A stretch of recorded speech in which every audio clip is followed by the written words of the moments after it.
Maka kembali bersama kami di Liga Vensa. Kali ini kita akan membahas tentang saham Emior atau Mayora Indah Tbk. Nah, ini kita lihat perusahaannya ini gimana ya. Apakah yang 2024 kinerjanya itu semakin bagus atau enggak? Karena untuk yang tahun ini rata-rata perusahaan itu dia rata-rata menurun ya kinerjanya. Untuk direktur utamanya ada Andre Sukendra Atmaja, kemudian ada direktur yaitu Henry Polisar. Kantor mereka ada di Jalan Dan Mongot, kilometer 18 Kalideres, Jakarta Barat. Nah, ini kalau kita lihat di sini, ini kita bisa lihat alamat domisili dari direkturnya dan lain-lain. Kemudian ini untuk laporan keuangan itu nilai 1 tahun penuh, tapi benda itu dia rupiah.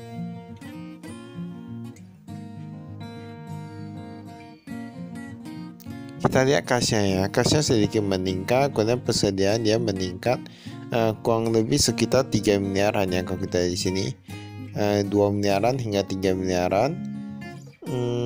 Piutang lain-lain meningkat, jadi semua ini rata-rata meningkat kalau kita di sini. Total aset lancarnya itu pun meningkat dari 14 triliunan sekarang menjadi 19 triliunan ya. Total aset dari 23 triliunan menjadi 29 triliunan. Kita lihat ekuitasnya.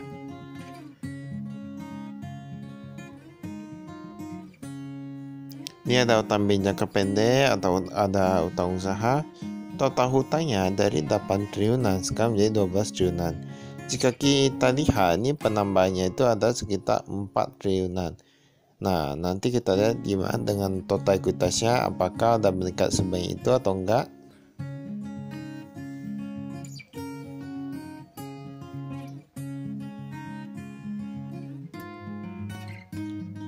Total ekuitasnya, oh ternyata kayaknya penambahan hutang masih lebih banyak daripada penambahan ekuitasnya. Kalau kita lihat di sini, bahkan untuk hutangnya ini kalau kita lihat ini sudah hampir mau mendekati yang ekuitas, walaupun masih lebih tinggi yang ekuitas. Penjualan bersih dari 31 triliunan menjadi 36 triliunan.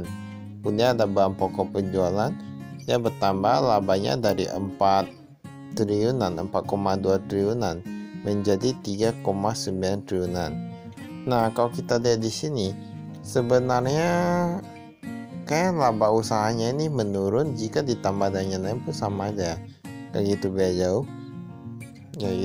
jauh. Kemudian kita lihat laba tahun berjalan dari 3,2 triliunan menjadi 3 triliunan 3,067. Nah, yang paling atas itu pun cuma sekitar 3 triliunan ya. Tapi sebenarnya jumlah labanya ini tergolong tinggi, walaupun dia penjualan meningkat ternyata labanya berkurang. Nah, di ada persediaan dan lain sama aja, kayak gitu beda jauh. Kemudian pembayaran kepala pemasok dia meningkat juga, tapi gak sebanyak dari penurunan labanya. Walaupun begitu, ini sebenarnya menurut kami kalau mereka masih bisa menghasilkan laba yang seperti ini, ataupun ketika di saat seperti ini penjualnya masih meningkat, itu masih oke lah ya.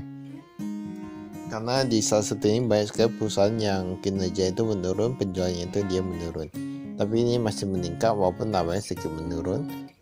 Direksi ini ada komisaris dan lain-lain. Yang kan gak ada mengenai perubahan ya.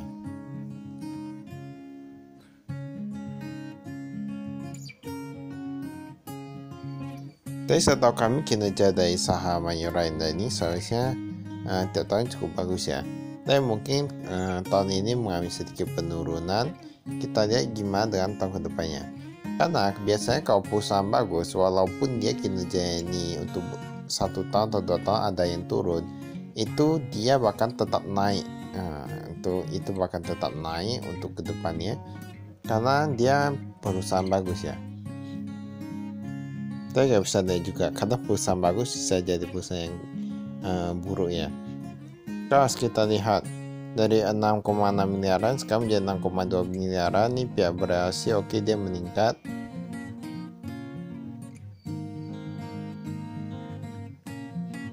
Ini ada pihak ketiga, tapi ini semua yang rupiah.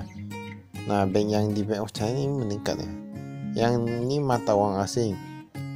Nah, mata uang asing bisa kita lihat di sini. Bank of China pun meningkat juga. Nah, ini sama total meningkat.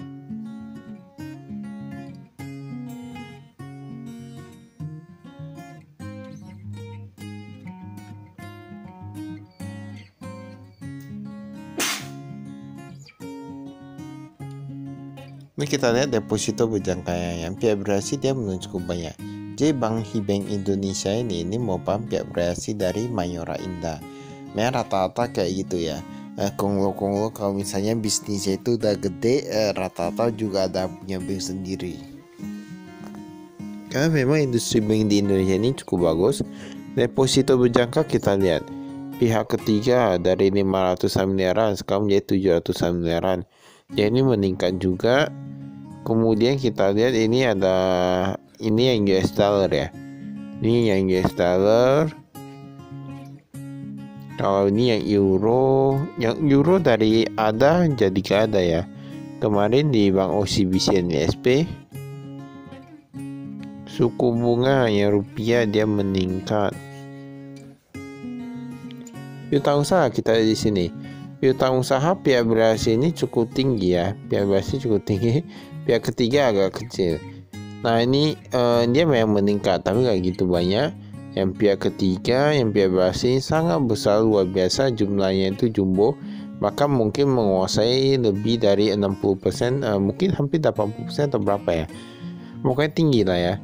Nah, jika kita lihat di sini, ini untuk yang cash flow-nya ini semakin membaik, cash flow semakin baik. Tapi jika piutang usahanya itu semua rata-rata pihak berhasil, berarti kemungkinan besar penjualnya itu semua pihak berhasil rata-rata. Nah, berarti tahu-tahu sendiri ya, berarti penjualnya itu dia bergantung pada apa, bergantung pada siapa, itu tahu-tahu sendiri.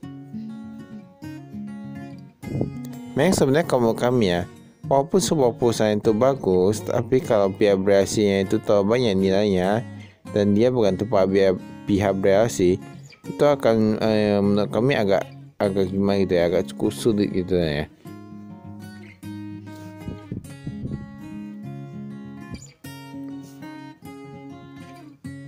Ini tambahnya kita lihat bahkan meningkat dari 85 miliaran menjadi 2,7 triliunan. Kayak ini pun yang jangka pendek nih. Ya, ini ada beberapa bank. Bank OCBC, Bank Permata, Bank of China, dan lain-lain. Nah, jadi di laporan keuangan itu mereka kadang ada bahas kayak dia pinjam sama bank apa itu kasih berapa pinjamannya, berapa persen per tahun. Nah, itu ada semuanya. Jadi memang kalau seorang pengusaha itu kalau bisa ya baca laporan keuangan juga, jadi mereka bisa tahu pinjaman berapa dapat berapa persen gitu-gitu, walaupun terkadang itu tergantung dari jumlah kasnya ataupun seberapa seberapa perusahaannya itu dapat dipercaya oleh pihak bank memang merupakan perusahaan yang sehat. Jadi memang kalau orang yang udah punya usaha itu laporan keuangan itu agak cukup penting ya. Saya penting sih, bukan cukup penting, bahkan kadang menjadi wajib. Modal saham kita lihat. Nah, ini yang 2024 ada 32,93, 26,14, 25,24.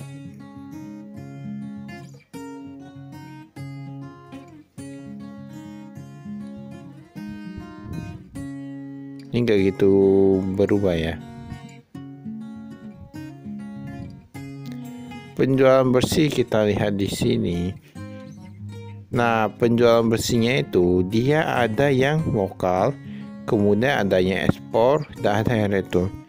Tapi kalau kita lihat dari jumlah returnya, ini kayaknya dia agak sedikit meningkat ya. Walaupun jumlahnya gak gitu besar, soalnya barang retur itu agak susah. Karena barang retur itu 50% itu kemungkinan dia udah rusak, makanya direturkan. Jadi kalau mau apa, ya kita tahu sendiri ya. Kecuali kalau misalnya dia bisa diolah lagi dan bisa digunakan, nah itu masih oke. Tapi kalau misalnya dia kayak bahan makanan atau apa yang sudah expired, nah itu agak susah. Jadi kemungkinan besar harus dibuang. Beban usaha kita lihat, beban penjualan ini karena promosi mereka itu cukup banyak, dari 2,551 miliaran sekarang menjadi 2,559 miliaran. Ini merupakan angka yang cukup banyak. Tapi kalau kita lihat dari sini, ini sebenarnya semua masih cukup oke sih. Gaji pun meningkat, oke, masih cukup bagus. Tanggung jawab sosial perusahaan, nah dia agak sedikit menurun ya. Tapi memang labanya menurun ya, agak wajar sih. Ini semua biaya meningkat, debtnya meningkat, rekrutmennya meningkat, semua rata-rata meningkat. Penghasilan bunga cukup bagus ya, 84 menjadi 191 miliaran. Tapi bank bunganya ini sama aja berarti. Penghasilan bunganya walaupun meningkat, ternyata bank bunganya sama juga, meningkat juga. Nah itu kan berarti sama aja, bahkan beban bunga itu lebih tinggi daripada penghasilan bunga, berkali-kali lipat ya, sama aja. Nah inilah kita katakan penghasilan lain-lain. Ini ada yang namanya lain-lain bersih, dari 110 miliaran menjadi 11 miliaran. Ini merupakan salah satu penyebab dari penurunan laba ya. Kalau kami katakan yang namanya lain-lain itu agak susah, apalagi kalau kita lihat sebuah perusahaan katanya mereka dapat laba dari penghasilan lain-lain sebesar ini. Nah itu harus waspada. Mengapa?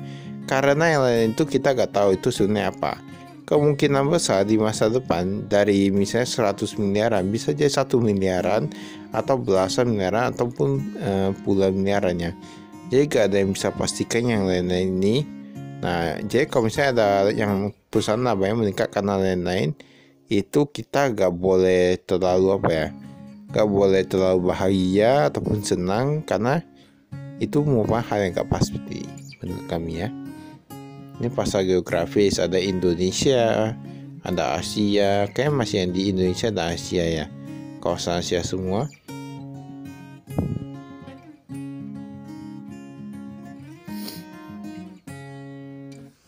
Ini kita lihat ada makanan olahan dalam kemasan, kemudian ada makanan minuman olahan dalam kemasan. Tapi kalau kita lihat di sini, dari tahun ke tahun itu, ini memang meningkat, tapi dari tahun ke tahun itu penjualan produk minuman selalu lebih menguntungkan daripada penjualan produk makanan. Mengapa seperti itu? Karena memang kita lihat saja kalau di jalan-jalan itu yang bisnis minuman, itu harganya itu berapa? Paling air putih taruh teh dikocok-kocok jadi es teh itu udah kena berapa? Nah memang untung banyak ya dari jual minuman, sudah banyak yang bilang. Makanya terkadang kalau ada beberapa orang yang membuka industri kafe itu, mereka dapatnya itu dari minumannya. Maka itu saya kali sekian, terima kasih, saya frustasi.